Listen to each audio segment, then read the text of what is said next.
একটা কথা বলতে পারবেন স্যার আমি আপনাকে রিকোয়েস্ট করেছি অনেক চুপ স্যার মুখ মুখ চুপ মুখ স্যার আরেকটা কথা বলতে লাগেন না বাবা কান্ডার শুনে আমার কিচ্ছু করবে না ইমরুল স্যার কথা দিয়ে ছেড়ে দিন আমি কিচ্ছু করতে হবে ইমরুল স্যার যেই জায়গায় কথা দিতে তার কথা আমরা তো চলে যাচ্ছি না স্যার আপনি দেখছেন আপনাকে আমি আপনার সাথে আমরা চলে যাচ্ছি সেটা ছেড়ে দিবে এটা ঠিক আছে স্যার এই মুহূর্তে আপনি ধরে নিয়ে যাচ্ছেন না এটা ভালো হয়নি পরিস্থিতিতে করতেছেন স্যার এটার জন্য আপনি যতটা ভালো মনের অধিকারী বা ইয়া প্রকাশ করতেছেন এইভাবে কিন্তু আমি আপনাকে অ্যাপ্রোচ করতেছি আমি রিকোয়েস্ট করতেছি আমি রিকোয়েস্ট শুনে দেন আপনাকে আবেদন 5 মিনিট আমাকে ছেড়ে দিন আমরা জাস্ট আমাদের ন্যায্য হিস্সা আপনাদেরকে জানানোর জন্য আসছি আমরা কোনো ধরনের অগ্নিসংযোগ বা যেই ধরনের সন্ত্রাসী কর্মকাণ্ড ওগুলো করার জন্য আসি নাই আপনি আমাকে দেখে যদি মনে হয় আমাদের দেখে যদি মনে হয় যে আমরা ওই ধরনের সন্ত্রাসী কর্মকাণ্ড করেন তাহলে আপনি আমাদেরকে যাইছে তা করেন আমি তো আপনার ভাই আপনার নাম কি? আরিফুল ইসলাম আরিফ কেন ধরছে? কথা বলার জন্য। কোথায় কথা বলছে? এই যে নিয়ে যাচ্ছে, আমি জানি না কোথায় নিয়ে যাচ্ছে।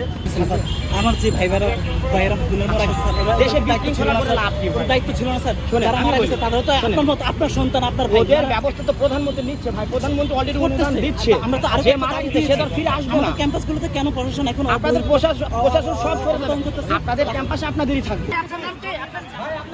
কেন ধরলো আপনার নাম কি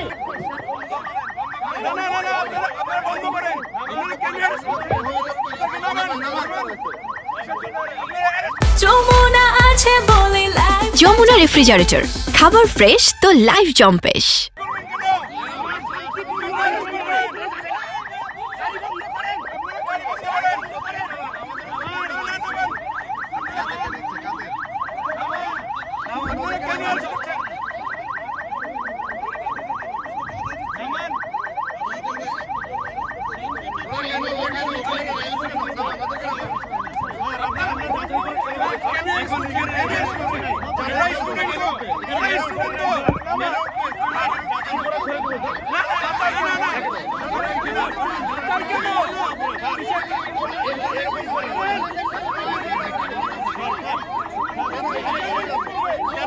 দুইজন ছাত্র ভ্যানের মধ্যে ছিল, ওরা এইদিকে আসবে না, ওরা ওদের মতো সেফ এক্সিটে চলে যাবে, অলরেডি চলে গেছে। এই যে আমাদের স্যার এখানে আসে, এইদিকে আসবে না ওরা।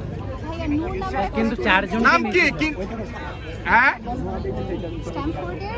এরা কদম ফোয়ারা দিয়ে ওরা চলে গেছে। স্যার একটু জার্নালিস্টের সাথে কথা বলেন, ওইখানে আরো দুইজনকে আর এই ভ্যানে মাত্র দুইজন ছিল, আরেকটা ভ্যান ছিল হয়তো আপনি একটু চলে গেছে হয়তো। একটু জার্নালিস্টের সাথে কথা বলেন, তো ওদেরও তো মুক্তি লাগবে। ওদের মুক্তি তো আমরা ভ্যান না পাইলে আমরা পারবো না। তো যারা দুইজনের কথা আমরা, যে একটা ভ্যান ছিল এখানে এবং এটা এখানে ছিল, আর যদি শাহবাগ থানায় অন্যরা থাকে সেটা অন্যভাবে আমরা আপনারা একটু কথা বলেন না।